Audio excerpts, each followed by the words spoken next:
প্রিয় দর্শক শ্রোতা, আসসালামু আলাইকুম এবং অফুরন্ত শুভকামনা সবার জন্য। মরহুম রাষ্ট্রপতি জিয়াউর রহমান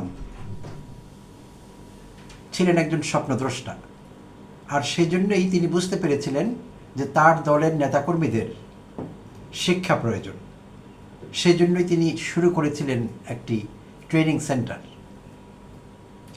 বিশেষভাবে নেতৃস্থানীয়দের ট্রেন করবার ব্যবস্থা সেখানে নেওয়া হয়েছিল। আর সেই একটি ছোট্ট প্রশিক্ষণ শিবিরের পর পরীক্ষা নেওয়া হয়েছিল অনেকেরই।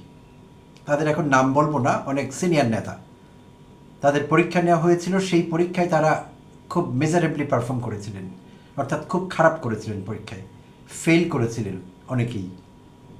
ট্রেনিংয়ের পরও ট্রেনিংয়ের বিষয়বস্তু এরকম ছিল না যে সেখানে বাংলা, ইংরেজি, অঙ্ক, হায়ার ম্যাথস এইসব পড়ানো হচ্ছিল না। সমসাময়িক ঘটনাবলী, রাজনীতি, সংসদীয় কার্যপ্রণালী, হয়তো এইসব বিষয় ছিল কারিকুলাম বা সিলেবাস। তো সেই সব বিষয়ে প্রশিক্ষণ দেবার পর, কিছুটা পড়াশোনা করবার পর পরীক্ষায় তারা বেশিরভাগ উতরাতে পারেননি, পাশ করতে পারেননি। বাট ক্ষণজন্মা রাষ্ট্রপতি জিয়াউর রহমান বেঁচে থাকলে হয়তো তার সেই ট্রেনিং সেন্টার তিনি কন্টিনিউ করতেন, অনগোয়িং প্রসেস হিসাবে সেটি চলতে থাকতো। আর তিনি ভালোই বুঝতে পেরেছিলেন যে এটি তার আসলেই দরকার। দলকে ঠিক রাখতে হলে, দলের নেতাকর্মীদের এডুকেটেড করতে হলে এটি দরকার। তো এখনকার প্রধানমন্ত্রী তারেক রহমান কী করবেন জানি না। এটি একটি চমৎকার কাজ তার বাবা শুরু করেছিলেন, চাইলে তিনিও শুরু করতে পারেন, না করলে উপায় নেই।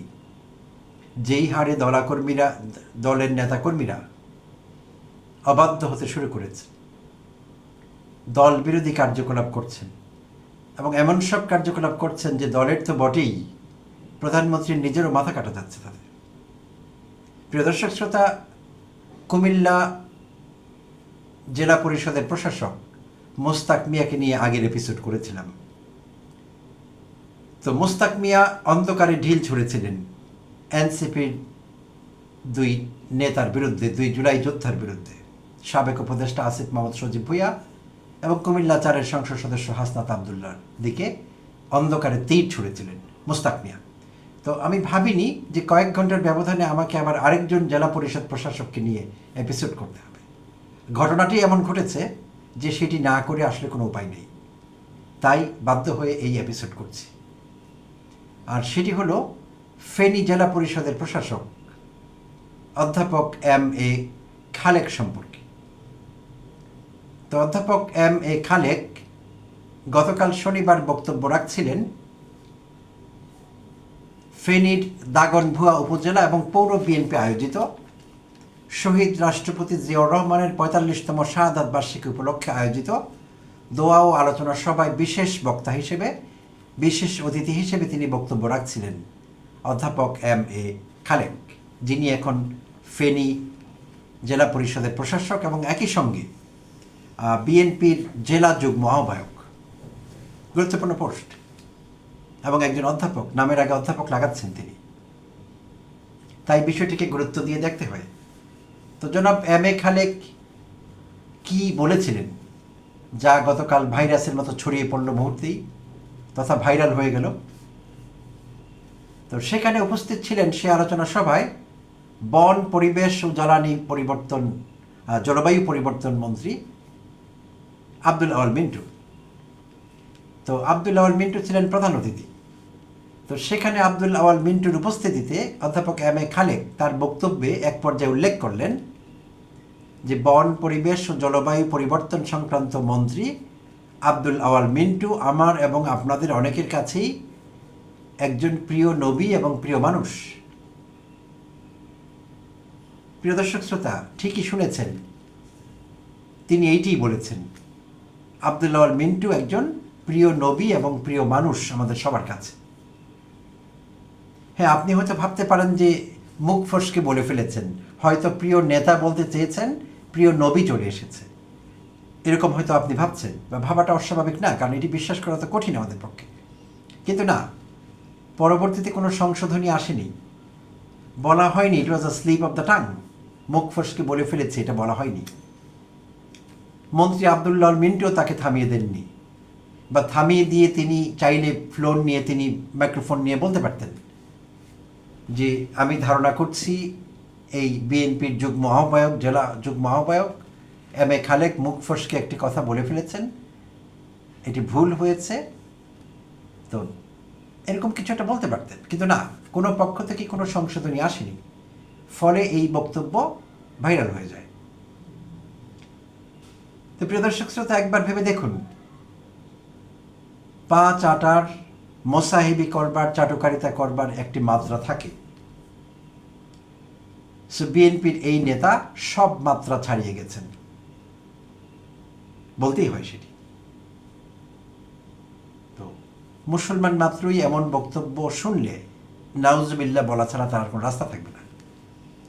তো সেখানকার উপস্থিত লোকেরা নিশ্চয়ই সেটিই করেছিলেন, আর তিনি একটু হাই প্রোফাইল বলে হয়তো রক্ষা পেয়েছিলেন। আমরা জানি এইসব ক্ষেত্রে কি হয়। তিনি যদি হাই প্রোফাইল না হতেন, মন্ত্রী আব্দুল্লাহ আল মিন্টু সেখানে উপস্থিত না থাকতেন, এবং তিনি বিএনপির নেতৃস্থানীয়দের দ্বারা পরিবেষ্টিত না থাকতেন, তাহলে পরিস্থিতির নিয়ন্ত্রণের বাইরে যেতে পারত, খারাপ কিছু সেখানে ঘটে যেতে পারত। এবং এইসব ক্ষেত্রে এরকমই হয়, মানুষ অসহনশীল হয়ে ওঠেন, আইন নিজের হাতে তুলে নেন, অনেক কিছু ঘটে যায়। আমরা জানি প্রতিনিয়তই ঘটছে এগুলো। তো এখন পরাকাষ্ঠা দেখালেন তিনি চাটুকারিতার এবং মোসাহিবের, এটা মাত্রা তো থাকবে। ইদানিং আমরা দেখছি প্রধানমন্ত্রী তারেক রহমানকে ঘিরে যা শুরু হয়েছে, তার গাড়ির আগে পিছে দৌড়াদৌড়ি সবসময় চলছে, একটি দৌড় প্রতিযোগিতা চলছে দোস্তের মতো, কে কার আগে তার দৃষ্টি আকর্ষণ করবেন, এরকমই চলছে। ছাত্রদলের এক নেতাকে পদ থেকে সরিয়ে দেওয়া হলো, এটি অতি সাম্প্রতিক ঘটনা। প্রধানমন্ত্রীর গাড়ির আগে পেছনে দৌড়তে দৌড়তে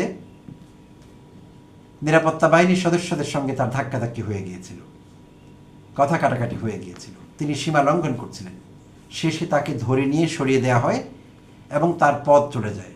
তো এটি কিন্তু নিত্য নৈমিত্তিক ঘটনা হয়ে দাঁড়িয়েছে, খুবই লজ্জার হয়ে দাঁড়িয়েছে বিষয়টি। আবার দেখলাম, আজকেই বোধহয় দেখলাম সংবাদপত্রে, সেই নয়ন আগেই দৌড়িয়ে বিখ্যাত হয়েছিলেন বিএনপি নেতা, যুবদল নেতা নয়ন আবার দৌড়াচ্ছেন প্রধানমন্ত্রীর গাড়ির পেছনে। তো আগে অনেকেই দৌড়িয়েছেন। তো এই চলছে আসলে একটি ভয়ঙ্কর পরিস্থিতি।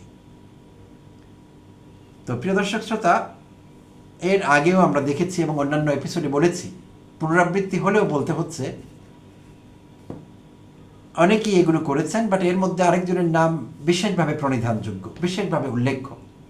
তিনি হলেন সাবেক মন্ত্রী, বিএনপি নেতা বরকতুল্লাহ বুলু। বরকতুল্লাহ বুলু খুব বেশি সময় আগের কথা না, তিনি তার অনেকগুলো ব্যাফাস কথা তিনি বলেছেন, এর মধ্যে দুটো উল্লেখযোগ্য। একটিতে তিনি বলেছিলেন যে প্রধানমন্ত্রী তারেক রহমানের নাম নিতে হলে অজু করে নিতে হবে। আরেকটিতে বলেছিলেন যে খলিফা ওমরের পর কোনো ন্যায়পরায়ণ শাসক যদি পৃথিবীতে থেকে থাকেন কেউ, তাহলে সেটি শহীদ প্রেসিডেন্ট জিয়াউর রহমান। শহীদ প্রেসিডেন্ট জিয়াউর রহমানের আমিও অ্যাডমায়ারার। প্রিয় দর্শক শ্রোতা, আপনারা অনেকে তাকে ভালোবাসেন। দলমত নির্বিশেষে তার একটি গ্রহণযোগ্যতা ছিল এবং এখনও আছে এবং আগামী দিনেও থাকবে। তিনি তার নিজ গুণাবলীতে ভাস্বর, অনন্য হয়ে আছেন। তো বরকতুল্লাহ বুলু আর শামসুজ্জামান দুদু, তাদের কিছু বলবার দরকার হয় না, এমনিতেই তিনি তার জায়গাটিতে আছেন। তো তারা তার সম্পর্কে এইসব কথা বলে বরং তাকে আরও বিতর্কিত এবং ছোট করেছে। তো সেটি বলছিলাম যে পরিস্থিতি যা যাচ্ছে, তাতে করে তারেক রহমানের, প্রধানমন্ত্রী তারেক রহমান কি তার বাবার সেই কোচিং সেন্টারটি, আমি কোচিং সেন্টারই বলছি, অথবা ট্রেনিং সেন্টার যেটি বলি না কেন আমরা, সেইটি আবার ওপেন করতে হবে, রিওপেন করতে হবে, করে এই জাতীয় নেতাকর্মীদের প্রশিক্ষণের ব্যবস্থা করতে হবে। তাদের এডুকেশন দরকার। এমনকি যারা নামের আগে অধ্যাপক লিখছেন, তাদেরও ধরে এনে আগে যাচাই করতে হবে আদৌ তিনি কোথাও পড়িয়েছেন কিনা। অনেকে কোনো কলেজে, ভাঙাচোরা কলেজ, অনুমতি পায়নি, কলেজটি মাত্র শুরু হয়েছে, সেখানে দু একটি ক্লাস নিয়েও নামের আগে অধ্যাপক লিখেন।